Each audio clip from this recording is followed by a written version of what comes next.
Immigration, a journey filled with hope and resilience, chasing the American dream.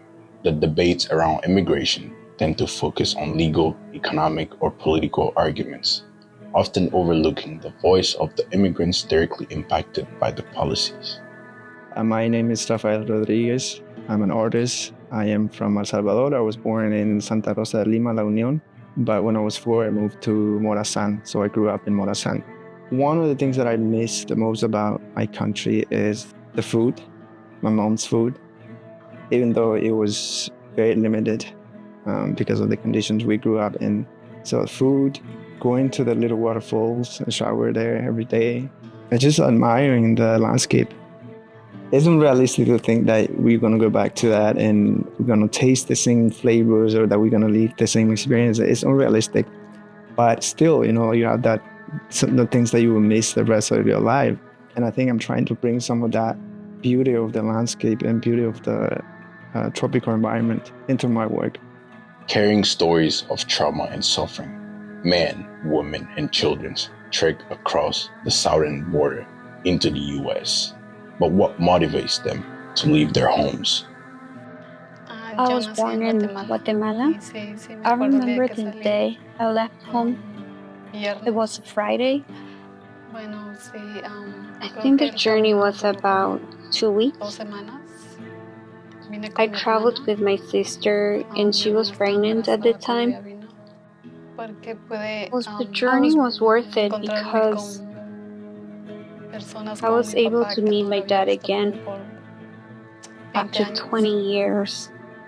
One of the things that helped me take that decision was the gang violence at the moment, but also the lack of opportunities. There was no opportunities. And as a young person, I was 17 when I left, I didn't see anything for myself.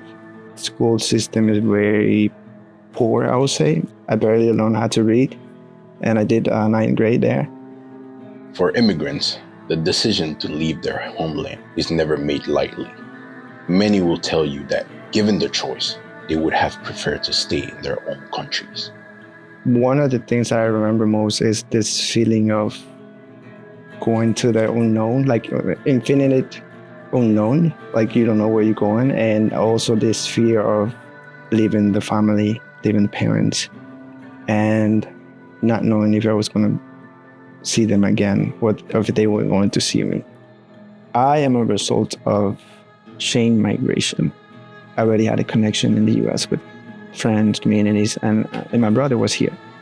But everything goes back to the war, the US interventions, and how the first wave of immigration from El Salvador started it. The Battle of El Salvador increasingly looks as though it may be a fight to the finish. Rebel leaders say they hope to force the US-backed government into a political settlement or make the country ungovernable. The United States tends to involve itself in international matters. Yet when this leads to consequences such as an influx of immigration, many Americans question why. Because the war started because of the fruit companies taking the land from people there. And then when the people tried to take the land back, they came to the U.S. Congress and said, like, we're being attacked. And then what the U.S. did, send them guns and bombs to kill them.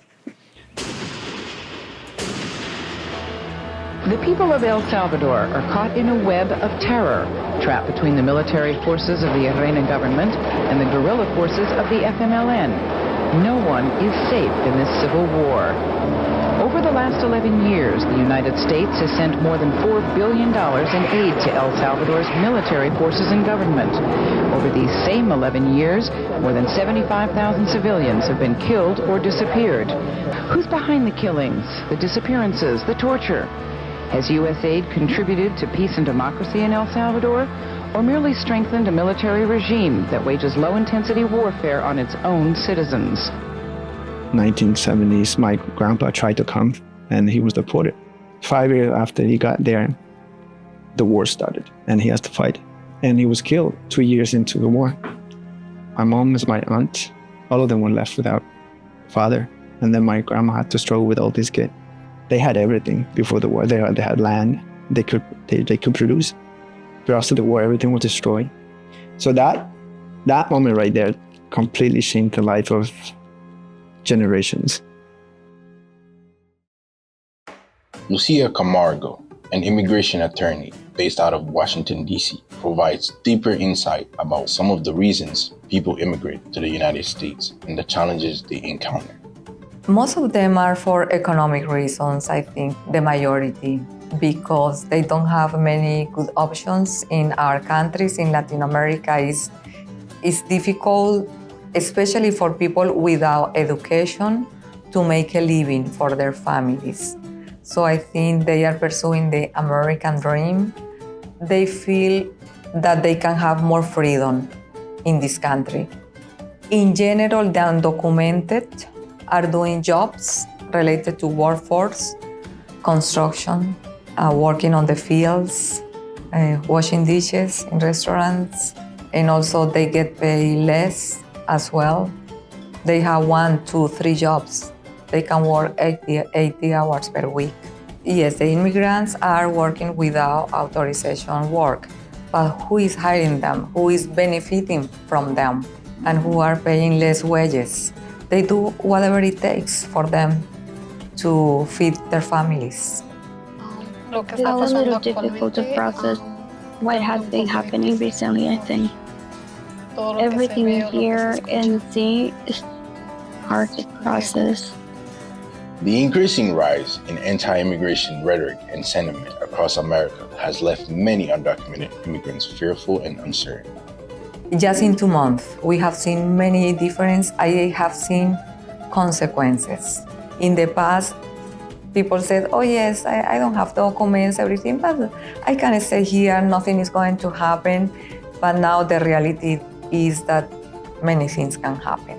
For instance, we have heard that even through marriage, it's going to become more difficult to become a permanent resident, or even challenging that if you were born in this country, you are not considered a U.S. citizen.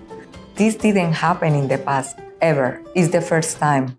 Some politicians and anti-immigration proponents argue that immigrants actually use more taxpayer-funded assistance than the taxes they contribute because of their modest level of education and income. It's because such a large share have modest levels of education, resulting in relatively low average incomes and tax payments, coupled with significant use of many public benefits. Prior research indicates that 69% of adult illegal immigrants have no education beyond high school, compared to about 35% of the U.S.-born population. Mr. Camarota, the Director of Research at the Center for Immigration Studies, overlooks the fact that many immigrants are unable to pursue a college education because they are constantly working to support their families. We asked Sophia if she had any plans to transfer credits from her school in Guatemala. No. I came straight to work. I would love to study, but it's a little difficult. From fleeing wars, escaping political persecutions, and looking for economic opportunities, an immigrant's life can be filled with endless obstacles. Despite their hard work and significant contribution to society, they continue to face discrimination, xenophobia, and marginalization, which takes a toll on their mental health and well-being. Our community is blamed for what is wrong in the US, but in reality, our community have nothing to do with it. What are the real threats to American safety and prosperity? Those who flee their countries in search of better opportunities, or gun violence, a broken economic system that exploits workers, lack of healthcare, and political division? What the system do is tell white people who are struggling financially, look, this person is coming to take your job. So it's a smoke screen, because what they do is they tell them, at least you're not one of them. So in that way, they fracture them. They forget that they have a problem. And who is responsible for that problem? Many people mistakenly believe that economically disadvantaged individuals can easily obtain U.S. residency or citizenship. In fact, according to a briefing paper published by the Cato Institute, only 3% of green card applicants were approved in 2024. The legal process is not for everyone, and they need the cheap labor, and that's what they're not. They're not going to fix the immigration system. So if you stay undocumented, you're not going to go and find a better job, because you can't. So you are forced to do the job that no one else went. So what can we do to emphasize the urgent need for comprehensive immigration reform? How can we advocate on behalf of humane policies that can actually come to fruition? Everybody can help. There are many ways. Creating even informative chats, getting letters to our senators, to our representatives in the government, showing support. Everybody can get involved in so many ways, even if the situation is very challenging for everybody. I think that there is always hope. Beyond the political and legal system, we can also raise awareness about this issue through different and more creative forms of expression and advocacy. I want to create art that is not just for other artists, but also for the community. And so that they can see that I'm doing this not just for myself, but also in a way I'm trying to bring those stories from them to record them, to document them. Because through art is a way of documenting history. Because when I'm not here anymore, hopefully someone will still keep some of my paintings. They'll be like, oh, that painting was about immigration. It was about the struggle of immigration. As for Sofia, home is left behind in search of survival. The whole journey was worth it because I feel safe now. I have my dad and my siblings. Our lives have changed since we immigrated. Si la luna suave se desliza por cualquier cornisa sin permiso alguno, porque el mojado precisa comprobar con visas que no esté Neptuno.